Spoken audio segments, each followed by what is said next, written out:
ခွဲစိတ်ခန်းထဲမှာ48နာရီဆက်တိုက်အလုပ်လုပ်ပြီးနောက်ကျွန်တော်ဟာညစ်နဲ့လေရင်ပေါ်မှာတင်မှောက်ခုံအိပ်ပျော်သွားခဲ့တယ်မျက်စိမိတ်လိုက်တဲ့စက္ကန့်ပိုင်းမှာတင်လေရင်ပဲတယောက်ရဲ့အတန်ကကျွန်တော်နားထဲကိုဟိန်းကနေဝင်လာခဲ့တယ်လူကြီးမင်းခင်ဗျာဒီလေရင်ကလူတွေအများကြီးပို့ရောင်းထားမိလို့ပါကျေးဇူးပြုပြီးလေရင်ပေါ်ကနေအခုချက်ချင်းဆင်းပေးပါခင်ဗျာကျွန်တော်လည်းစိတ်ပြက်လက်ပြက်နဲ့မျက်လုံးဖွင့်ကြည့်လိုက်မိတယ်လေရင်ဝန်ထမ်းတွေကလေရင်ပေါ်တက်လာတဲ့အမျိုးသမီးတယောက်ကိုအလိုလိုက်ကြိုက်ဆောင်မျက်နှာချိုသွေးနေကြတာကိုကျွန်တော်ကြည့်နေမိတယ်သူကြတော့လေရင်ပေါ်တက်ခွင့်ရတယ်ပေါ့ဒါပေမဲ့လေရင်ပေါ်ရောက်နေတဲ့ကျွန်တော်ကြားမှာအတင်းကျပ်မောင်းချခံရတယ်လေအဲ့ဒီလေရင်ဝန်ထမ်းကကျွန်တော်ရဲ့ကော်လာကိုဆွဲကင်လိုက်တယ်သူကကျွန်တော်ကိုဆွဲထုတ်လိုက်ပြီးမဲပြုံးပြလိုက်တာပေါ့သူကအချမ်းသာဆုံးတထေးကြီးရဲ့တူဦးလေးတော်သမီးကွာသူကအသက်ကယ်ခွဲစိတ်မှုလုပ်ဖို့အတွက်တရဲဆရာဝန်ကိုတွားပင်းဖို့ရှန်ချမ်းမြို့ကိုအမြန်တွားနေရတာလက်မှတ်အပြည့်ဈေးတော်မဝယ်နိုင်တဲ့ပတ်စံမရှိတဲ့ကောင်စုပ်ကများဒေါ်လာ200ဆိုရင်လောက်ရောဖို့မဟုတ်ဘူးလားပတ်စံနေအောင်အလိတ်တွေကကျွန်တော်မျက်နှာပေါ်ကိုဖြန်းကနေရိုက်ချခြင်းခံလိုက်ရတယ်ပြီးတော့သူကကျွန်တော်ရောကျွန်တော်ရဲ့ခီးဆောင်အိတ်ကိုပါလေရင်ခန်းထဲကနေကန်ထုတ်ပစ်လိုက်တော့တယ်သူနောက်လှည့်ပြီးအဲ့ဒီအမျိုးသမီးကိုဖားပြုံးပြနေတာကိုကြည့်ရင်ကျွန်တော်ရဲမိသွားတယ်အဲ့ဒီအမျိုးသမီးကကျွန်တော်ကိုလက်မှတ်တောင်မဝယ်နိုင်တဲ့ဆင်းရဲသားတယောက်လိုထင်နေတာပေါ့ဒါပေမဲ့သူလုံးဝမသိခဲ့တာကကျွန်တော်ကိုယ်တိုင်ဟာအဲ့ဒီဆရာဝန်ဖြစ်နေတာကိုပါပဲရှမ်မီသားစုဟာကျွန်တော်ကိုလာပြဖို့တစ်နှစ်ပတ်လုံးဒူးထောက်တောင်းပန်ခဲ့ရတာပါဒီနေ့ကျမှကျွန်တော်လည်းအချိန်လူပြီးရှန်ချမ်းကိုလေရင်နဲ့တွားဖို့စီစဉ်ခဲ့တာဖြစ်တယ်ဒါကိုသူတို့ကအဲ့ဒီလက်တရဲဆရာဝန်ကိုလေရင်ပေါ်ကနေမောင်းချလိုက်ကြတယ်လေဒါဆိုရင်လည်းကျွန်တော်ဒီခွဲစိတ်မှုကိုမလုပ်ပေးတော့ဘူးရှမ်မီသားစုကလူနာကိုပဲတေးဖို့သာထိုင်းဆောင်ခိုင်းလိုက်တော့အပြင်မှာလှည့်လည်ခွဲစိတ်ပေးခဲ့တဲ့10နှစ်တာအတွင်းကိုလူနာစီကနေဒီလိုမောင်းထုတ်ခံရတာဒါပထမဆုံးအချိန်ပါပဲရေစရာပဲကျွန်မပြန်အမ်းပေးလို့မရဘူးပြန်အမ်းလို့မရဘူးဆိုတာဘာသဘောလဲခင်ဗျားတို့လေကြောင်းလိုင်းကလူတွေပို့ရောင်းထားတာလေကျွန်တော်ကပုံမှန်အတိုင်းလေရင်ပေါ်တက်ခဲ့တာပြီးမှကျွန်တော်ကိုကတ်ထုတ်လိုက်တာလေအခုကျမှပြန်အမ်းလို့မရဘူးလို့ပြောနေတာလားရှင်ကိုယ်တိုင်လေရင်ပေါ်တက်ပြီးမှအတင်းပြန်ဆင်းကျင်တယ်လို့ဆွလုပ်ခဲ့တာလေအဲ့ဒါကကျွန်မတို့လေကြောင်းလိုင်းနဲ့ဘာဆိုင်လို့လဲတကယ်လို့လူတိုင်းကရှင်းလို့သာလုပ်ချေးဆိုရင်ပ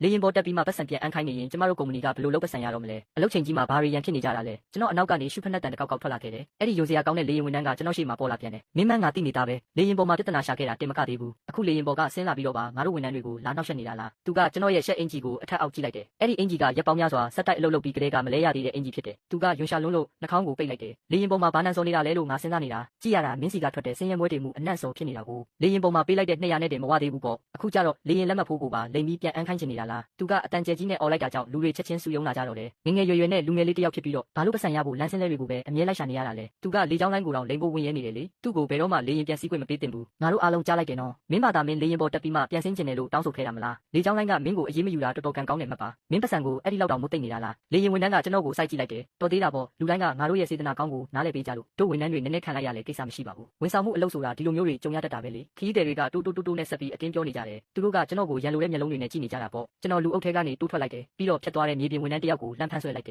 ကျွန်တော်ကိုပတ်စံပြန်အမ်းတဲ့ပြေစာအခုချက်ချင်းထုတ်ပေးပါခင်ဗျားတို့လေကြောင်းလိုင်းကလူတွေပိုရောက်မိပြီးလေရင်ပေါ်တန်းချက်တက်ခွင့်ပိတ်ပင်လိုက်တာလို့ရှင်းလင်းရေးပေးပါဒါမှလည်းရှမ်မီသားစုကကျွန်တော်တမင်တက်ခွဲစိတ်ဖို့ညှင်းဆန်တယ်လို့မထင်ပါခီးသည်အားလုံးကသူ့ဘက်ကပါနေတာကိုမြင်တော့လေရင်ဝန်ထမ်းကလောင်ပြုံးလိုက်တယ်ပတ်စံပြန်အမ်းရမယ်ဟုတ်လားအိမ်မက်ပဲမက်နေလိုက်သူ့ကိုအဝေးကိုဆွဲထုတ်သွားကြစမ်းလုံခြုံရေးတွေရှောက်လာတာကိုမြင်လိုက်ရတော့ကျွန်တော်မျက်နှာဟာလုံးဝတင်းမာသွားခဲ့တယ်မင်းတာကိုနောက်တရားစီရမယ်မင်းကရှိမှဒူးထောက်တောင်းပန်မဲ့နေကိုငါစောင့်နေမှာပါသူကကဘာပေါ်မှာအရင်ဆုံးရစရာအကောင်းဆုံးပြက်လုံးကိုကြားလိုက်ရတယ်လို့မျိုးလုပ်ပြနေတာပေါ့ပြီးတော့သူကကျွန်တော်ရဲ့တစ်တာအိတ်ကိုအားပြင်းပြင်းနဲ့ကန်ပစ်လိုက်တယ်အဲ့ဒီတစ်တာအိတ်ကလေရင်ပေါ်ကချပစ်ကလေးကပျက်စီးနေခဲ့တာဖြစ်တယ်အခုတော့လုံးဝကွဲအပ်သွားခဲ့ပြီပေါ့အထူးဖော်ဆက်ထားတဲ့ဆေးဝါးတွေဟာကျန်းပြင်တစ်ခုလုံးပေါ်ဖိတ်စင်ကုန်တော့တယ်မင်းမဖျားနာနေတာကိုဒါကြောင့်မို့လို့ပတ်စံကိုလိမ်ဖို့ပဲတစ်ကောက်ကြမ်းစီနေတာအံ့ဩစရာမရှိတော့ပါဘူးမင်းကတေခါနီးပတ်စံမရှိတဲ့ကောင်းဆုပ်ပဲဖြစ်ရမယ်မင်းလိုကောင်မျိုးကအောက်ဆီဂျင်ကိုအလက်ကားဖြုံးတီးနေတာပဲစောစောတေးပြီးစောစောပဲလူပြန်ဖြစ်လိုက်တာကပိုကောင်းပါလိမ့်မယ်သူကဆေးဝါးတွေကိုမှုံမှုံညံ့ညံ့ဖြစ်အောင်ခြေထောက်နဲ့နင်းချပစ်လိုက်တယ်ရှန်ရန်ကိုအန်ရရှိဆုံးကူးဆက်ယောဂအဆင့်ကနေလွတ်မြောက်အောင်ကူညီပေးနိုင်မဲ့တခုလေးသောဆေးပမာဏဟာပျက်စီးသွားခဲ့ရပြီအခုတော့အဲ့ဒီလူနာဟာတကယ်ပဲတေးဖို့သာထိုင်ဆောင်ရတော့မှာဖြစ်တယ်လေရင်ဝန်ထမ်းကဘာပြစ်ရှိစိတ်မှမခံစားရပါဘူးအဲ့ဒါတင်မကပဲသူကကျွန်တော်ကိုဒေါသတကြီးတွေနဲ့ထွေးလိုက်သေးတယ်မင်းလိုလူစားမျိုးတွေကိုငါအများကြီးတွေ့ဘူးပြီးသားမင်းကရှန်လေးရဲ့အာယုံဆိုင်မှုကိုခံကျင်လို့ပြီးတော့သူ့ပေါ်မိကိုစားတော့ချင်လို့ဒီလိုလုပ်တာမဟုတ်လားမင်းကိုမင်းဘလို့အမိုက်စားမျိုးလဲဆိုတာမှန်ထဲမှာပြန်ကြည့်လိုက်ပါဦးအရက်ရှိရှိလုံခြုံရေးဝန်ထမ်းတွေကကျွန်တော်ကိုအမိုက်တစလိုမျိုးအပြင်ကိုလွှင့်ပစ်လိုက်ကြတယ်ကျွန်တော်ရဲ့အိတ်တွေလည်းကျွန်တော်အပေါ်ကိုဖုန်းကလေးပြုတ်ကျလာတော့တယ်အဝေးကိုလစ်လိုက်တော့ငါတို့လေစိတ်ကလေထုကိုလာပြီးမြင်ညမ်းစေနဲ့ကျွန်တော်ရေမောပြီးရက်တက်ခွက်ထန်ဖုန်းဆက်ဖို့ဖုန်းကိုထုတ်လိုက်တယ်ဒါပေမဲ့ကျွန်တော်ဖုန်းကယူမတက်တုံခါလာခဲ့တယ်ဖုန်းကိုကင်လိုက်တဲ့စက္ကန့်မှာပဲရှမ်မီသားစုရဲ့အိမ်တော်ထိန်ကဒေါသတကြီးမင်းမြန်းတန်ထွက်လာတော့တယ်မင်းပင်မှာလဲဘာလို့လေကြောင်းလိုင်းကမင်းပြဿနာရှာပြီးလေရင်ပေါ်ကဆင်းကျင်တယ်လို့ပြောရတာလဲမင်းကိုဒီခွဲစိတ်မှုအတွက်ငှားဖို့လားရှမ်မီသားစုကမင်းတို့စေယုံမှာ1 ဘီလီယံတောင်ရင်းနှီးမြှုပ်နှံထားတာကွာဒါကိုမင်းကပြဿနာရှာနေသေးတယ်ဟုတ်လားမင်းကရှမ်မီသားစုကိုဘာမှတ်နေလို့လဲရှမ်မီသားစုကပုံမှန်ဆိုရင်ကိုပိုင်ဆရာဝန်တွေကိုပဲအသုံးပြုတာတကယ်လို့ရှမ်လေးကကူးမရတဲ့ယောဂမဖြစ်နေလို့ပြီးတော့မင်းတယောက်တည်းပဲသူ့ကိုကယ်နိုင်လို့မဟုတ်ရင်ငါတို့မင်းကိုဘယ်တော့မှဖိတ်မှာမဟုတ်ဘူးအခွင့်ကောင်းကိုအလွန်အကျုံမယူဆန်းနဲ့ဒီညခွဲစိတ်မှုမှာမင်းကိုမတွေ့ရရင်မင်းစေလောကမှ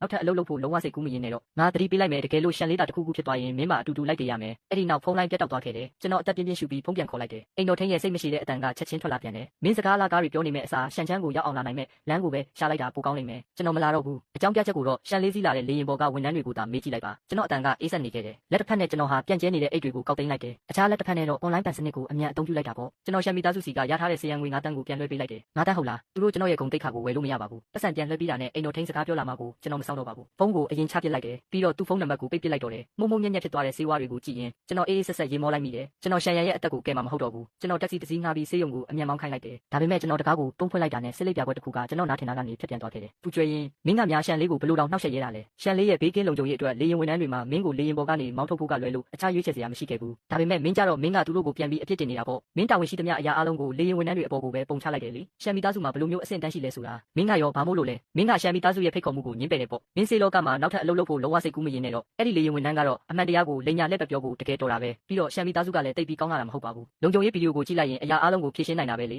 ဒါကိုသူတို့ကလေရင်ဝန်ထမ်းတယောက်ရဲ့ပြောစကားတစ်ဖက်သက်ကိုပဲယုံကြည်ခဲ့ကြတယ်စေယုံကရှမ်မီသားစုရဲ့ဒေါသကိုမရင်ဆိုင်နိုင်ဘူးငါတို့လည်းမင်းလိုလူမျိုးကိုဆက်ပြီးမထားနိုင်တော့ဘူးသူစကားပြောလို့ပြီးဆုံးသွားတဲ့စက္ကန့်မှာပဲကျွန်တော်စက်ကူနဲ့ဖောင်တိန်ကိုချက်ချင်းယူလိုက်တယ်အလုပ်ထွက်စာကိုချက်ချင်းဆိုသလိုရေးချလိုက်တာပေါ့ဒီအကျင့်ပြတ်နေတဲ့စေယုံကကျွန်တော်ကိုတွေးဆုပ်ချောက်လန့်နေခဲ့တာကြာပြီသူတို့ကကျွန်တော်ကိုနေရောညပါခွဲစိတ်မှုတွေဆွတ်လုခိုင်းခဲ့တယ်ဒီမှာလုခဲ့တဲ့3နှစ်အတွင်းကျွန်တော်ပုံမှန်လုပ်ပေးရတရက်မှမရခဲ့ဘူးပါဘူးအဓိကခွဲစိတ်ဆရာဝန်ကြီးကရှောင်ပြေးသွားပြီးပြဿနာရှင်းဖို့ကျွန်တော်ကိုခေါ်တာမျိုးဒါမှမဟုတ်ညတက်ခေါင်ကြီးမှာခွဲစိတ်မှုတွေအတွက်လေရင်နဲ့တွားဖို့ကျွန်တော်ကိုအတင်းဖိအားပေးတာမျိုးတွေကြုံခဲ့ရတယ်ကျွန်တော်တော်တော်လေးစိတ်ကုန်လာပြီကျွန်တော်ကောင်းကောင်းမွန်မွန်အိတ်ဆက်ရတဲ့ညဆိုတာမရှိခဲ့ဘူးကျွန်တော်အလုပ်ထွက်စာကိုဒရိုက်တာရဲ့ရှေ့မှာစောင့်ချလိုက်တယ်သူကအဲ့ဒီဘော်ကထင်ရှားလာတဲ့လက်ရည်ကိုစိုက်ကြည့်နေမိတယ်သူကတုံလို့ဒေါသထွက်လွန်းလို့ပောက်ကွဲမတက်ဖြစ်သွားခဲ့ရတယ်မင်းယူနေတာလားငါစကားနည်းနည်းပြောလိုက်တာနဲ့မင်းကအလုပ်ထွက်တော့မယ်ပေါ့ကျွန်တော်သူ့ကိုဘေးဆောင်ကြည့်လိုက်ပြီးဘာမှပြုမဆိုင်တဲ့ပုံစံနဲ့မျက်ခုံးပေးပြလိုက်တယ်ဟုတ်တယ်ကျွန်တော်အလုပ်ထွက်တယ်ကျွန်တော်ပြည်ပကိုအပန်းဖြေခီးသွားတော့မယ်ရှမ်မီသားစုကိုလည်းတတိယရင်ပြောပြလိုက်ပါဦးသူတို့ကျွန်တော်ကိုကြိုက်တယ်လို့လုပ်နိုင်ပါတယ်လို့အဲ့ဒီလိုပြောပြီးကျွန်တော်နောက်လှည့်ကထွက်လာခဲ့တယ်ပူကျွေးရင်ဒီကိုပြန်လာခဲ့စမ်းဒရိုက်တာရဲ့ပေတံရိုက်တံကရုံးခန်းတစ်ခုလုံးကိုဟိမ့်ထွက်သွားခဲ့ပြီးဖြစ်သွားတဲ့သူနာပြုမလေးတစ်ယောက်ဟာကြောက်လန့်တုန်လှုပ်သွားခဲ့တယ်ဒါပေမဲ့ကျွန်တော်ကတော့ဘာမှမကြားလိုက်ရတဲ့လူမျိုးနေလိုက်တာပေါ့ကျွန်တော်ဆေးရုံအပြင်ဘက်ကိုတန်တန်မတ်မတ်ထွက်လာခဲ့တယ်အခြေအနေကိုကြည့်လိုက်တော့တနာရီတောင်ကြော်လွန်သွားခဲ့ပြီဖြစ်တယ်ရှန်ရန်ရဲ့ယောဂအခြေအနေကပြန်ပြီးဖောက်လာတော့ပြီကျွန်တော်ရဲ့အသက်ကယ်ဆေးမရှိရင်တော့သူစီးသွားတဲ့အဲ့ဒီလေရင်ဟာသူ့ရဲ့တေမင်းတမန်ခီးစဉ်ဖြစ်သွားပါလိမ့်မယ်ကျွန်တော်ရဲ့အသက်ကယ်ဆေးမရှိရင်တော့သူစီးသွားတဲ့အဲ့ဒီလေရင်ဟာသူ့ရဲ့တေမင်းတမန်ခီးစဉ်ဖြစ်သွားပါလိမ့်မယ်အိမ်ပြန်ရောက်တာနဲ့ဖုန်းကိုပိတ်ပစ်လိုက်ပြီးမှောက်ခုံအိပ်ပျော်သွားခဲ့တယ်84နာရီစက်တိုက်အလုပ်လုပ်ပြီးနောက်မှာတော့ကျွန်တော်တရက်နဲ့တညလုံးပြည့်ပြည့်ဝဝအိပ်ဆက်ခဲ့ရတယ်အဲ့ဒီကြမှာပဲကျွန်တော်လည်းအသက်ပြန်ဝင်လာတယ်လို့ခံစားလိုက်ရတော့တယ်ဖုန်းကိုပြန်ဖွင့်လိုက်တဲ့စက္ကန့်မှာပဲအသက်ယောဂထားနေတယ်လို့မျိုးဖုန်းကတုံခါလာခဲ့တယ်အဲ့ဒါကကျွန်တော်ကိုလန့်သွားစေခဲ့တယ်စိတ်ပြန်အေးသွားတဲ့အချိန်မှာပဲစိတ်နေတဲ့ဖုန်းနံပါတ်တစ်ခုစီကနေဖုန်းဝင်လာခဲ့တယ်ဖုန်းကို10ကကြော်ချပစ်ပြီးတဲ့နောက်မှာတော့ကျွန်တော်လည်းတကယ်စိတ်တူသွားရတယ်ဖုန်းကိုကင်လိုက်တဲ့အချိန်မှာပဲထောင်သွားပြီးရင်းနှီးနေတဲ့အတန်တစ်ခုထွက်ပေါ်လာခဲ့တယ်ဒေါက်တာဘူးကျေးဇူးပြုပြီးရှန်ချန်းကိုအခုချက်ချင်းလေရင်နဲ့လာပြီးသူ့ကိုကယ်ပေးပါဦးရှန်လေးဟာလေရင်ပေါ်မှာတင်ပါဇက်ကအမြုပ်တွေထွက်လာနေပါပြီသူတတိလစ်ပြီးရှော့ဖြစ်နေလို့